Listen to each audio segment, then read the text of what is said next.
Treneris, sveikinimai su pergalė, kas lėmė tokį didelį skirtumą rungtynės ir dominavimą? Sunku pasakyti, geriau žaidėm ko gero. Ruošiamės, geriau žaidėm, iš tikrųjų aistėse vis tiek nėra daug žaidėjų patyrusių, daug jaunimo, tai jam sunku, bet mes turim žaisti maksimaliai, nes ruošiamės Eurocupui, tai ir stengiamės nemažinti tempo. 3 kėlinius, 2 taškus metėt beveik 75% tikslumu, ten arti rekordų grafos figūravot, po to kiek nukrito. Kas lėmė tokį pataikymą? Varžovių gynyba ar komandos tiesiog atsipalaidavęs sėkmingas žaidimas?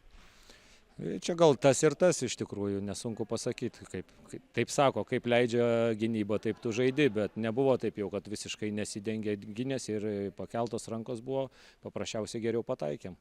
Daugėlė Ūsė šiandien neprametė nei vieno dvitaškio metimo, o surinko daugiau kaip 30 naudingumo balų. Buvo akcentas žaisti per ją dėl aiškių priekinės linijos, ar žaidėja pati išnaudojo? Bandom išnaudoti aukštą žaidėjas, vis tiek tai yra didelis mūsų pranašumas, tą ir bandom išnaudoti kiekvienose rungtynėse. Sydney, congratulations for the win. Your thoughts about this game? I thought it was a good game for us just to get in and get in shape, keep running up and down the floor. It's been a while since we were on the court due to the cancellations of our Euro Cup game, but I'm excited for next week to play some Euro Cup. So just a good game for us to get in and run over some plays and do what we do.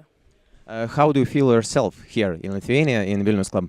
I love it so far. No complaints. A lot different than New York, but I'm enjoying it so far. And your expectations for this season, for the rest of the season? I think next week will be a good determinant of that when we play some Euro Cup. But other than that, I think will be good, successful season, and I'm excited. Treneri, ko pritrūko sėkmingiau, kad pakovoti būtų galima šiandien su Vilnietėm? Patirties, noro ir energijos. Didelis klaidų skaičius, irgi 11 Vilniečių, 30 jūsų, irgi viską galima nurašyti jaunystėj ar kažkam kitam?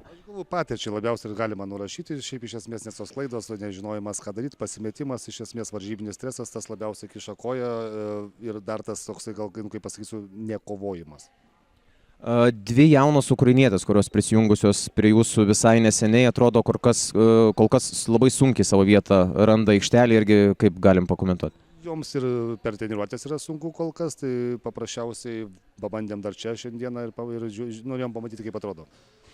Ko svarbiausia reikės, kad sekmadienį į Panevėžį nuvyktumėt visai kitokį kovai? Ten, kur būnam truputį labai trumpą laiką geros, tai reiktų būti visą laiką gerom. Sant atrodo, paleidot varžovės pirmam ketvirtyje, jau ko pritrūko, kad būtų sėkmingesnė kova šiandien? Manau, kad pritrūko patirties ir charakterio. Viskas tai atsispindėjo lentoje. Kaip pati jautiesi grįžusi po ilgesnio laiko į klubinį Lietuvos krepšinį? Kaip jautiesi Lietuvoje, kaip tavo savijauta? Nepasakyčiau, kad grįžus. Visgi be kontrakto esu tiesiog žaidžiu dėl savęs ir bandau jaunimui padėti, bet matau nelabai gaunas. O tada artimiausi planai artimiausiam savaitėm, ką mes galime išgirsti ir perduoti žiūrovom? Kad artimiausiam savaitėm tikiuosi per porą savaičių išvažiuoti į užsienį ir žaisti.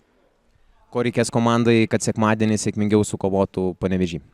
Tai tik tai didelio darbo ir charakterio parodymas ir manau, kad galima tikrai laimėti prieš šitą komandą.